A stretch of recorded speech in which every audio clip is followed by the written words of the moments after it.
Even applications today, mobile applications, are developed through HTML5 and CSS3. So you can make use of that. Although it's a browser technology, but it could be an app technology too. And you develop once, and you adapt, and this way you will cover, like, you will have more effective cost expenditure, and again, more time effectiveness. I'll move forward towards technology, and in technology, and in this technology, I mean like the development or the programming or the development of a new engagement or something like that. I would say start on a small scale. Don't go for masses. I've seen a lot of big, huge portals going masses, and then in a while, just like either stopping or they get very slow, and the user experience there is like playing negative role when websites are slow, or it doesn't give the feedback that the customers or the response that the user wants. So start on a small scale. Whatever you're developing in terms of ideas now, ask your agencies to start on small scale. Small scale, I mean, we can talk about in the region, and in the Middle East region, you can talk about 30 to 60,000 users engaged. I mean, yeah, because today, if you tend to put any application, social application online, let's say at least between UAE and Saudi Arabia, you have around 13 million users who are ready to engage and ready to put some content there.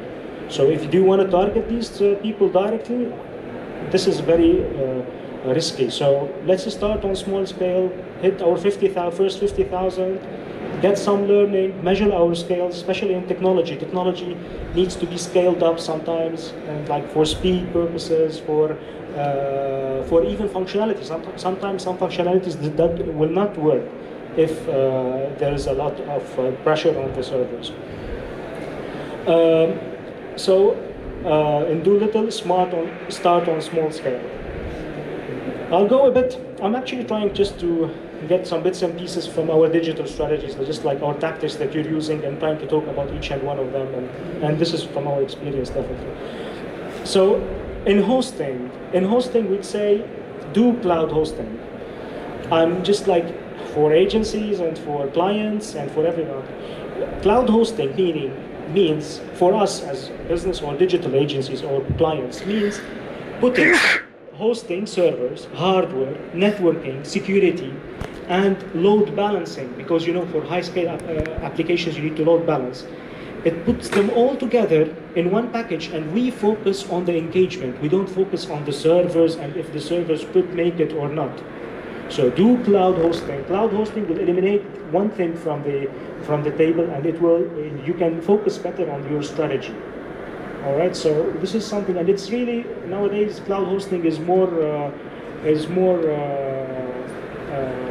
if you want cost effective than maybe some dedicated servers.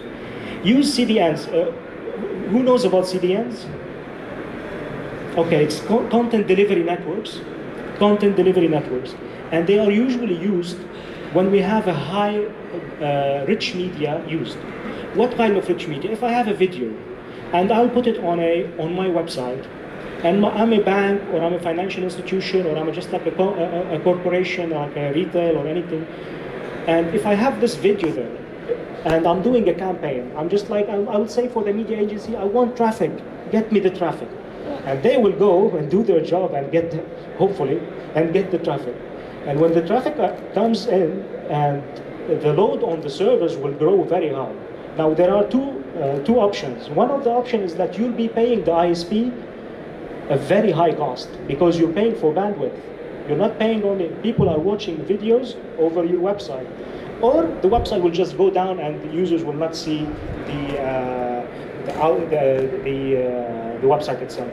So use CDNs. CDNs is a new technology where you put your video over a server that is optimized to show this video.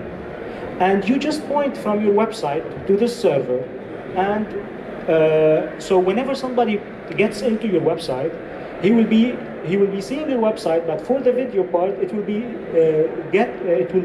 taken from the CDN.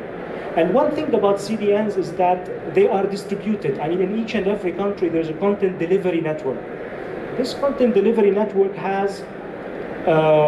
is very close to the end user. I mean, if I'm accessing a website in the States from UAE, I will not access the video from the States. I will access it directly from UAE.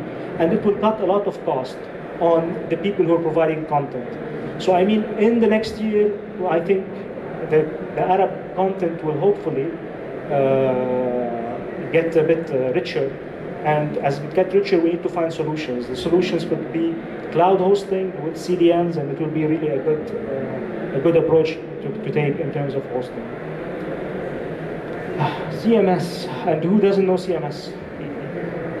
Okay, content management systems. They are around 7 years old, and now guess what? We're still buying CMSs.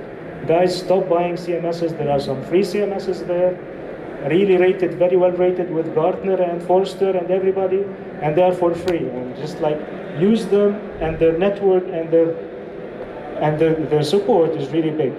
I mean, you can always, definitely, I understand some companies who have some IT direction to use a proprietary software.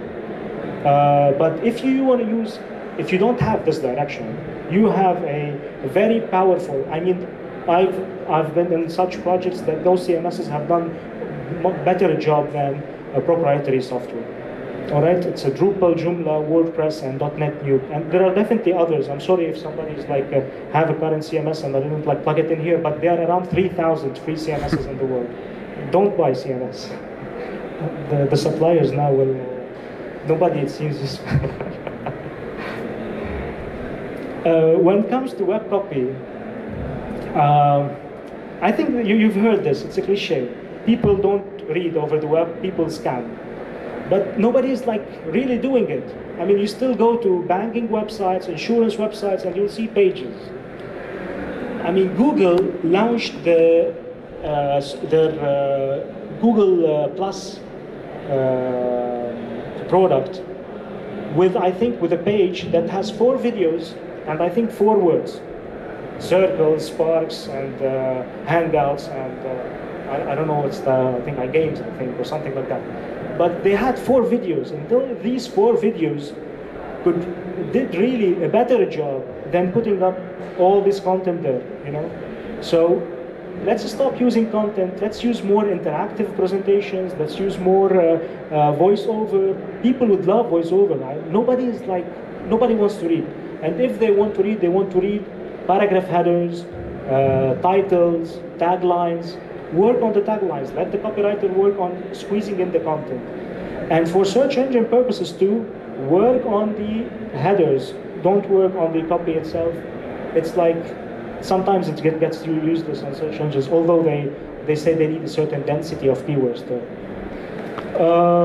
When you have a really complicated article or something that you want to show, and with like some percentages or some, I would say some numbers, go for information graphics. I know there's you can rarely find a company in the Middle East that does information graphics. But you can always look for these companies outside. I mean, they're definitely ready to come in. Use information graphics, don't use a lot of content. So use video, less text, and information graphics. When we come to media, in media, we usually, when we put our media plan, we'll start directly by, I mean, like, this is what I've seen. We start directly by selecting what type of sites we want to go for. But before that, just like take a step backward, think about not only direct traffic to my site. Think of a traffic that goes from these sites to a microsite where people are engaged, that goes viral with a community that doubles and triples and like quadruples, and then go to my website. So this way, I can still like have, I can get more ROI on media. So don't always think about direct media. Direct media is good, but guess what? If the cost per click in the Middle East on average is like 1 to 2 dirhams or 1 to 2 riyals, I can get this click to get me another 10 clicks by a good viral idea, you know. So I can really make a lot of return on investment on that. In games, nowadays you don't really need to develop a game to reach your audience. And especially, like who was thinking in the last like 1 year to do a game? All right, and because so definitely, if you're thinking about it, you have scoped it, and this, and you can see that games are really very tough to do. I mean, you need a lot of investment, a lot of user experience. Those people like Angry Birds and Poker, and they have really done a very good job. I mean, it's their bread and butter. They do it each and every day. They live it. We as companies, we cannot do a game that could be competitive to these games and engage on gaming level. So what we can do is we can use something new, which is Google has got into lately, and Microsoft through a company called Massive has got into lately. It's called in-game advertising. And in-game advertising, you can advertise in games in different ways. The first way is definitely if there's a flash game, you can like advertise some text there and or some windows there and this stuff. And this is you can reach your audience without creating the game itself. Or you can use branded virtual goods. And I want you to Google something when you get back. It's called Capital One Virtual Goods.